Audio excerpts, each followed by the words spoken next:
Hi, this is Aaron, and today we're going to talk about the Apple Magic Mouse.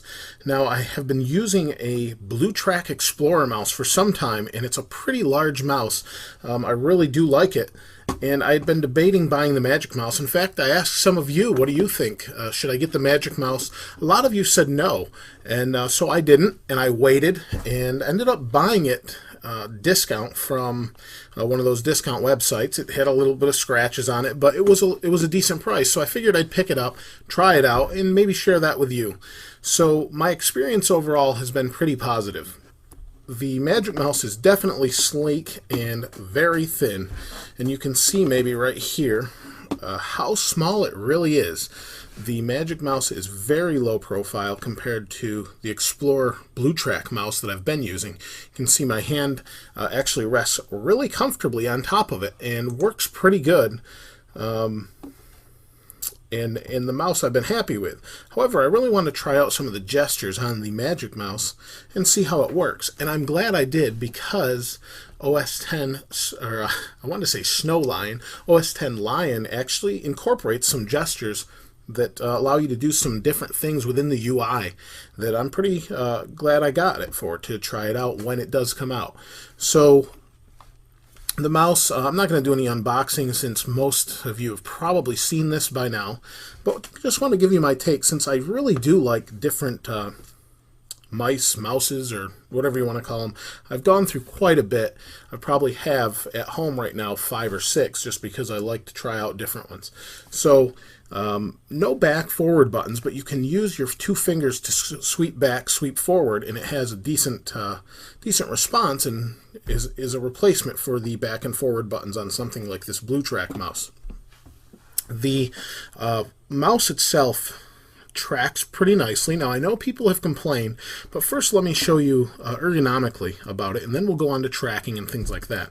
If I put my hand on this Explorer BlueTrack mouse, you can see I have pretty big hands, and this fits me quite nicely. However, if I switch over to the Magic Mouse, I can barely hang on to it, but I grip it kind of like this, and it seems to work fine, and it actually isn't uncomfortable over time to use. So when I move this around, it's pretty nice once you get used to it, because you get used to scrolling with just one finger. You go back or go forward, and you get really used to it. It seems to not be as bad ergonomically as I thought. Now, if I was to hold it like this and click, or right click as I have it set up, it works well, but that the click I'm not sure I like totally for both left and right, but I think overall it's pretty decent. But if I hold this in my hand like this, it would be really uncomfortable just to kind of drag my hand around the desktop. And I don't use a mouse pad, as you can kind of see. It'd be pretty uncomfortable to just drag my hand around like this. But holding it like this isn't so bad, because I'm using my fingers a lot to do different gestures. So let me go ahead and kind of show you. We'll go to my website here. There we go. Now, if I want to move around or scroll, I can scroll like this. And let me kind of give you a comparison to the Explorer BlueTrack mouse. Here's a wheel. You can see it's not that it's jerky, it's a normal wheel, and isn't smooth like this scroll is. If I go faster, it goes faster. If I go slow, it goes slow, just like on an iPad or an iPhone. If I want to go back, I use 2 fingers. If I want to go forward, I use 2 fingers. Now, there is some additional software you can download that will give you different abilities, like 3-finger swipes for expose, or whatever you really want to set it up for, and it works pretty well.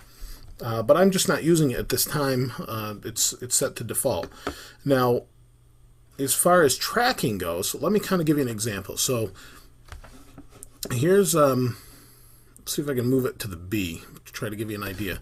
I'm just going to move this a little bit. I'll nudge it with my fingernail to try to, there, it's 1 pixel.